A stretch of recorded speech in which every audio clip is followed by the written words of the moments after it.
this rapper and him, they all in the room together. Yeah, I go to Daddy House studio and I'm fucking with Diddy and Q-Tip, and they was in there doing some shit. Busta Rhymes has found himself at the center of a major controversy involving alleged sex crimes and multiple high-profile celebrities.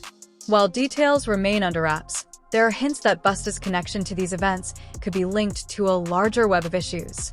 His recent actions have only fueled speculation about his involvement. In a conversation with security expert Courtney, I know a lot of people want to hear these stories and everything like that because this is stuff that happened back in the day. And then maybe that if they knew there was going to ever be a YouTube or they knew there was going to ever be social media, a lot of the stuff probably wouldn't have got played out like it did. But things happen and these are just stories from the past. I would like to use that as, what you call that? Just to clear the facts up what's going on.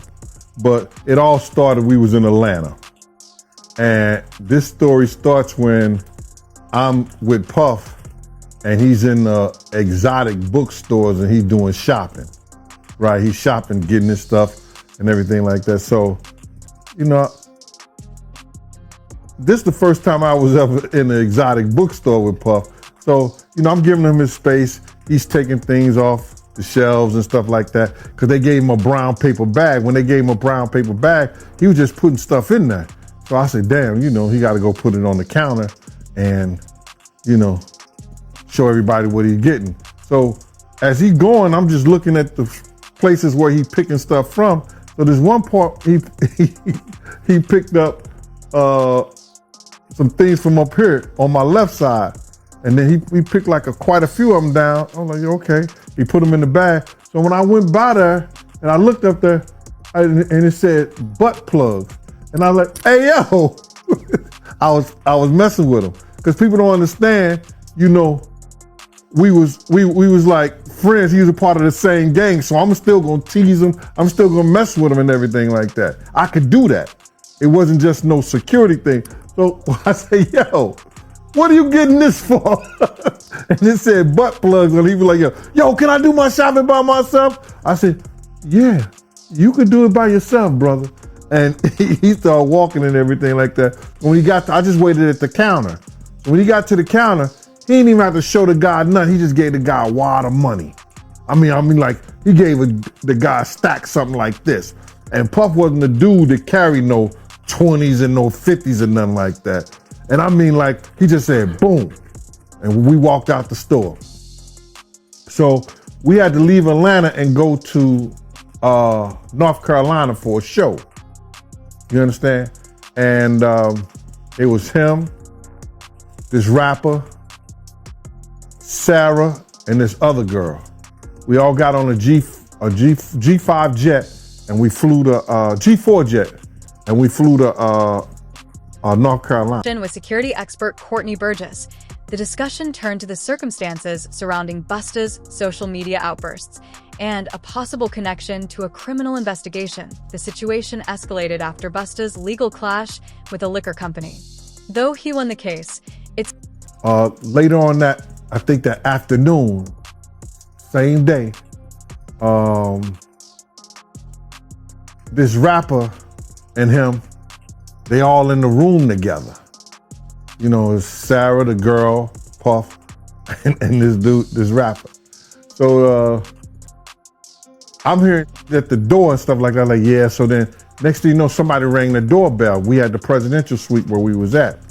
So I opened the door and the dude said, yo, I'm here for my cousin.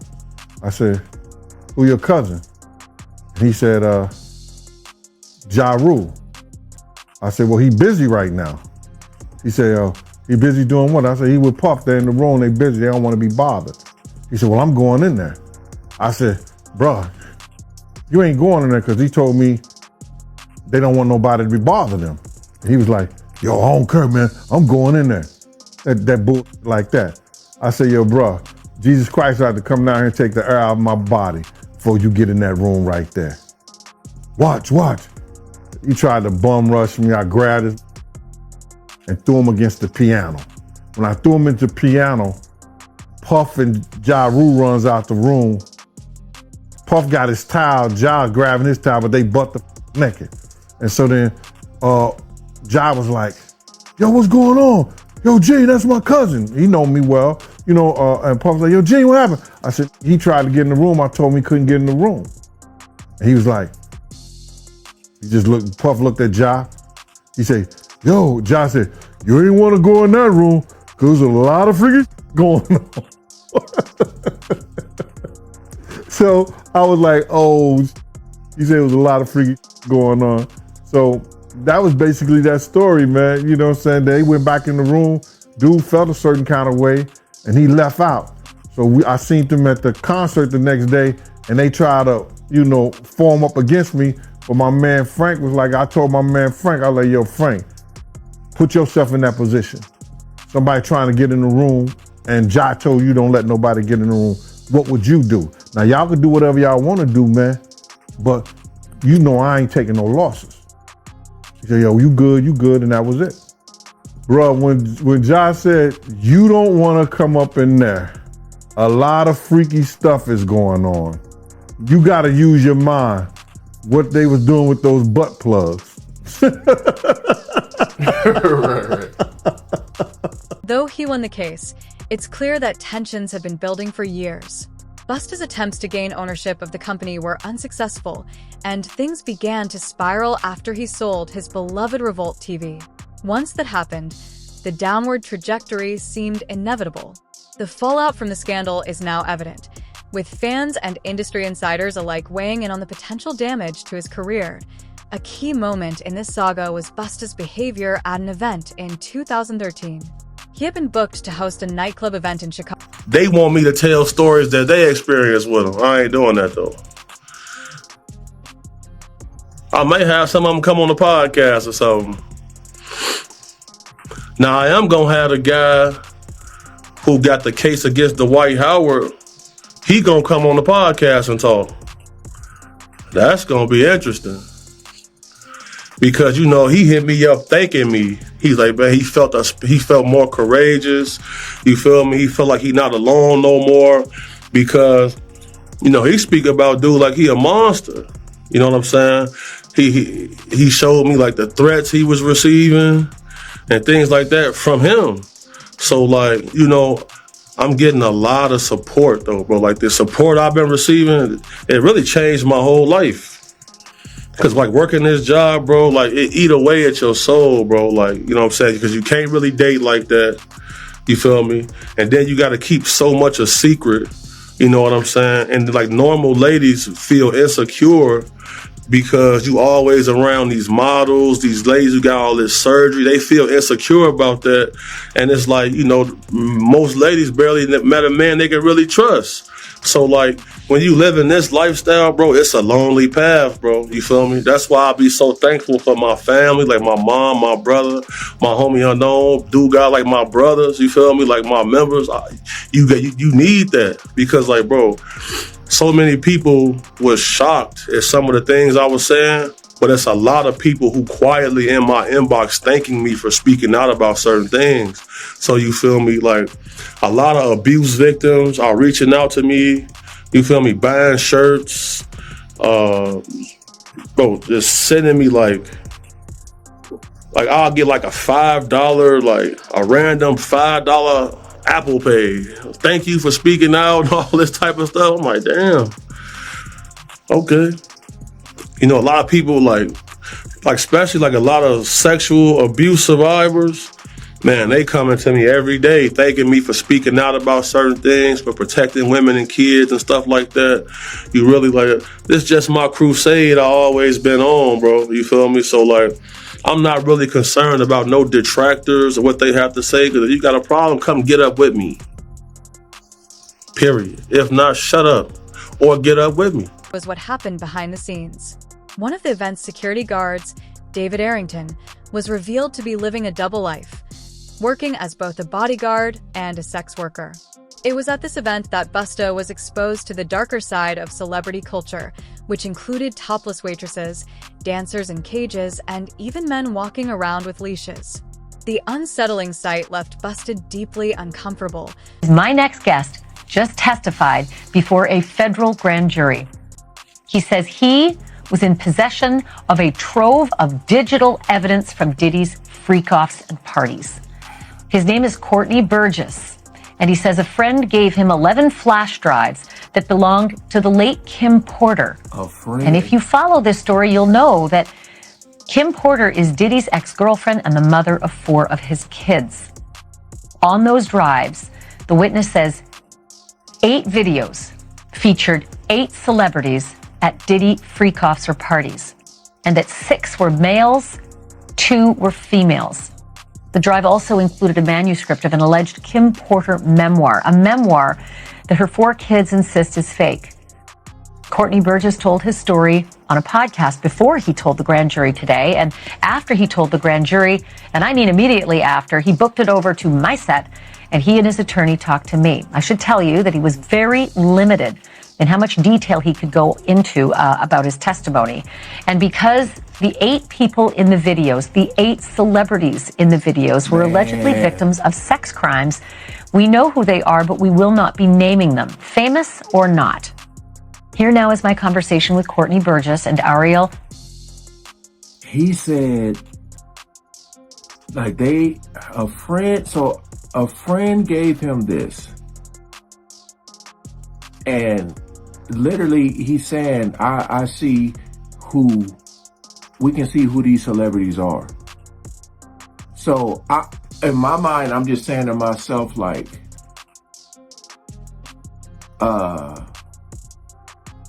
this wouldn't be part of the trial. I'm just kind of confused on, like this wouldn't be part of the trial.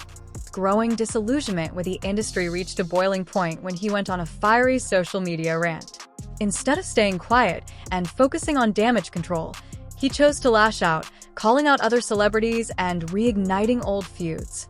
His attempt to shift the narrative only backfired, with fans and critics mocking his behavior. Screenshots of his explosive posts spread like wildfire, and personally see this coming? And if so, how long ago? Right. So me personally, I definitely seen it coming. Like 2013 is when I really first started speaking out about this, because he was booked to host an event in Chicago at a nightclub called The Vibe on 1534 North Kingsbury. I was head of security at this venue. And whenever celebrities would come through, the owner and the general manager, shout out PJ Khan and shout out Joey Vartanian, they would send me with celebrities after the club. So I ended up at one of his events, and a gentleman I used to work for, his name was David Arrington. He used to not work for, work with. He was a security like me, big, strong, intimidating dude. On to find out, he was double dipping. You feel me? He was getting hired as a sex worker, and when I got to the event, he was there. And as a bodyguard or? No, he was there as a performer. Right. So that gentleman's incarcerated right now. He ended up killing his boyfriend, stealing his car, all type of stuff. So he crashed out. So that's how I ended up even knowing about this type of stuff. So, and when I got to the party, all the waitresses was topless. They had like... You're the second person to say that. Yeah, that's okay. Yeah, the waitresses was topless. Like they had like dancers in cages, naked. I seen a few people had like lions on leashes and stuff like that. You feel me? And then, once they came out to collect everybody's phones, that's when I said, I'm going to the car, y'all got it. Because I seen the Diddy guy holding hands with 2 vampire-looking dudes, like they was off Twilight. You feel me? So if you ever at a celebrity party, you see street dudes kicking it, the females, when you see the vampires come in, somebody case getting touched. Better be on point, bro. Oh no. Do you feel like you have the spirit of discernment to like know when you see a man or woman that know they on some like you said, the guy you was working with was a whole sex worker? And I don't, I was suspicious of him. Okay. For sure. You know, any person who worked private security at a high level, you know, I get this from my mom, the spirit of discernment. That's something she always said, exact words. So salute to you. And Was left scrambling to contain the fallout. The intensity of Busta's outbursts may have been fueled by his own struggles with addiction.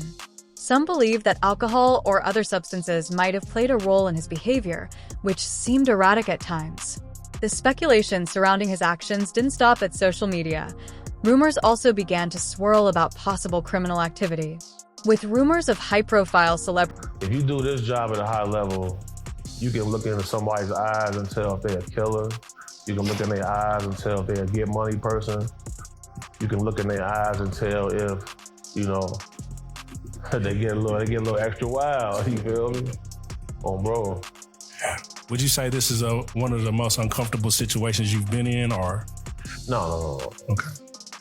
Because I mean, like, if you know, you know. Like, you know, like, the celebrity world is mostly losers. You feel me? They just got money. Like, you know, they not player. Like, they're not kind to people. They don't know how to talk to females. And most of them are, like I said, celebrity world is Zesselmania, man. Period.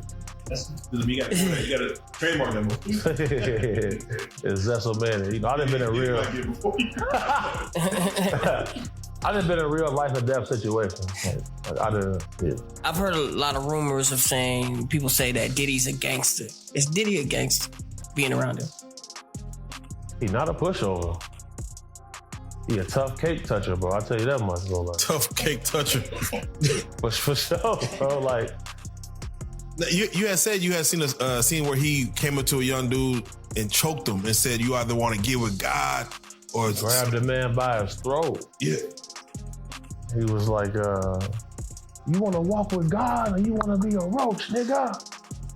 That's some gay shit to say, though. And I'm looking like, that's damn. some Frank Lucas shit, though. So I'm like, damn, why you do? I'm like, you gonna let him grab me like that? Because bro, he real touchy feely, so that's how he discern if he gonna try to. If you let him touch you a little too much, he knows. Yeah, he gon'. Scandals, including both men and women, the question arose, is it possible these events could have been fabricated using advanced technology? While some questioned whether footage from the events could be faked, others argued that it's difficult to manipulate CCTV footage due to its timestamp and pixel quality. Despite the advances in AI and deepfake technology, it's still hard to fake footage of that caliber. Still, the ongoing rumors about powerful figures in the industry, including those with multi-million-dollar yachts, point to a more sinister side of fame. As the situation continues to unfold, there are 150,000 unaccounted for children that cross the border every year that are unaccounted for. There is a certain level of darkness that comes with levels of high wealth, because Rook just asked me right now that I think that he could rape somebody. You know, these are people who are not used to being told no. And like, I know a gentleman who has a yacht, right? The yacht probably costs like $200 million. And there's an entire staff that stays on this yacht. They stay for 6 months, the other staff come for the next 6 months. So if you got enough money, you can buy a person. You can buy their time. So that's the level of what's going on. Now, there's been a lot of alleged saying that him with different celebrities in videos exist, both male and female. Do you know that to be true? Oh yeah, for sure. Yeah, I seen some stills of some tapes being shot. Now we live in the world of the deep fake and AI. Is it possible that could be created or crafted and sold? So it's kind of hard to fake CCTV footage, simply because it's time stamped and the pixels in that camera any AI footage, the pixels is way higher than a normal camera. For sure. So, you got to take that into consideration.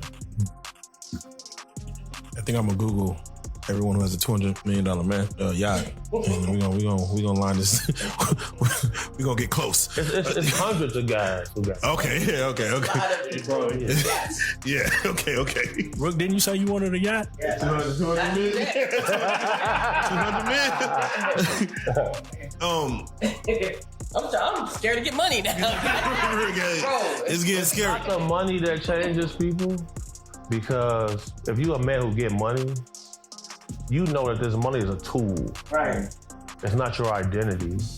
And like, I'm sure there are things that you wouldn't do for money. Right. So it's not the money that changes people. Rook always told me money only amplifies who you really are. Yeah, you don't really know who you are until you get some money. Right. Yeah. For sure. Let you have anything in the world that you want. I'm gonna tell you what. Now, Diddy was, he had sued the liquor company. I forget the name. It was a hard name for me to pronounce, but he pretty much won the lawsuit. But it was explained that in these lawsuits there's a morality clause. Do you think that his battle against this liquor company could have been what set this off actually, or was this only inevitable? Well, you gotta look at it. We all thought he owned Ciroc. For sure. He felt like eventually he would be able to get some ownership stake. He didn't. And these issues really started for him once he went after them. Because shortly thereafter, he sold Revolt TV. And anybody who follows him, Revolt TV was his baby. He worked hard on that. Facts. So once that was sold, I knew the end was near at that point. Because, just like Gucci Mane when he went to jail, he passed his artist contracts off to people who can hold them and fulfill the details while he was gone.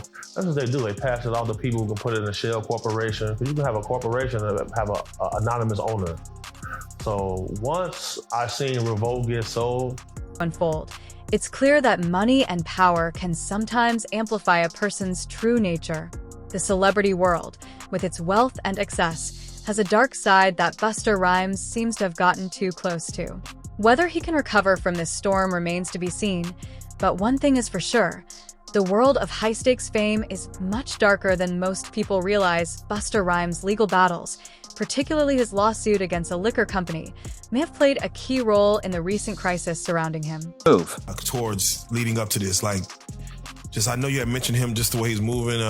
He's even him coming to New York, lollipops. Do you feel like he was moving very careless, and where that's why you don't have a bond? That's why, you weren't strategic enough in this whole thing. Absolutely, because the agreement was that as long as his private jet wasn't in the same state as him, he would be able to stay on the street. The moment that jet came to New York, he got arrested. And then you got to think about it, they got him on audio calling witnesses, trying to get them to change the story. That's extremely careless. Yes. It's almost as if he was used to having someone protecting him. They say he's snitching on Jay-Z. Is that a real thing? You don't want to say Jay-Z on it, bro. Out of respect to y'all, Yeah. Okay, so that's good. For sure. All right, so we're gonna they say they're snitching. Diddy's snitching. Is that a real thing?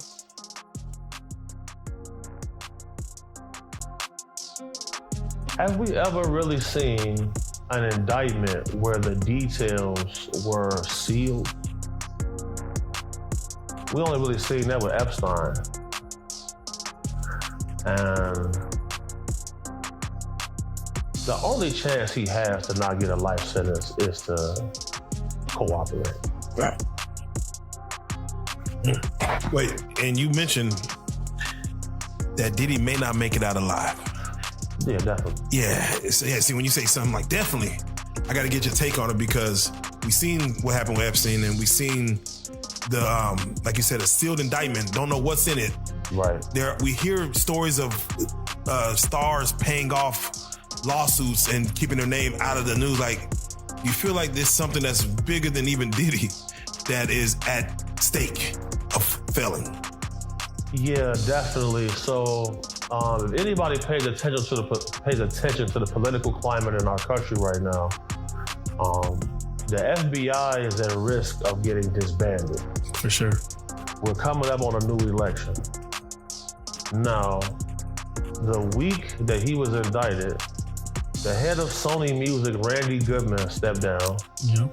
CEO of Warner, Kaz Kobayashi, stepped down. CEO of 300 Entertainment, Kevin Lyle, stepped down. And the CEO of Nike, John Donahue, all stepped down in the same week.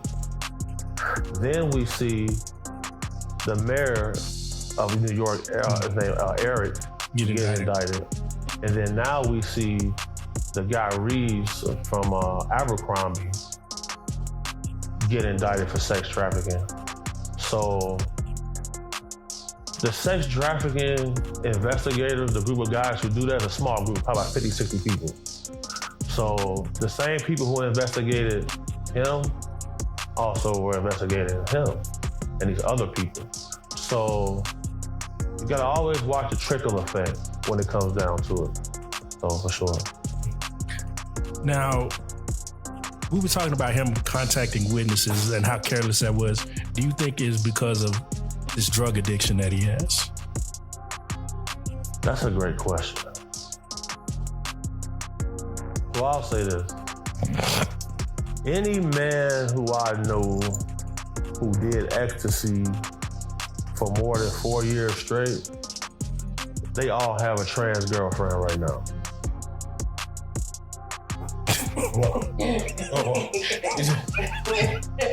Y'all got what?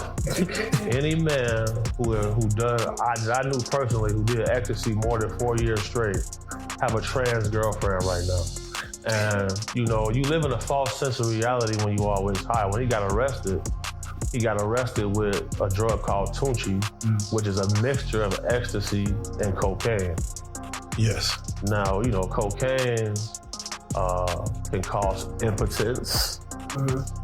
Ecstasy counteracts that. So you're taking a combination of drugs and you got arrested with it while you were under indictment. Can't make it up. Can't make this up. Let me ask you, because the pink cocaine was found in Liam Payne's One Direction system, and they felt like he, accidentally fell off the roof of his hotel. But have you seen anybody dealing with pink cocaine and what effects it causes? Do you even know what pink cocaine is? Pink cocaine is called Tunchi. They dye it with food coloring, and sometimes they put flavor in it. But it's a mixture of cocaine and ecstasy. Would it cause you to do things like maybe jump off of a roof? So look, if hypothetically speaking, if someone came to me and said, "Look, I need this person to die,"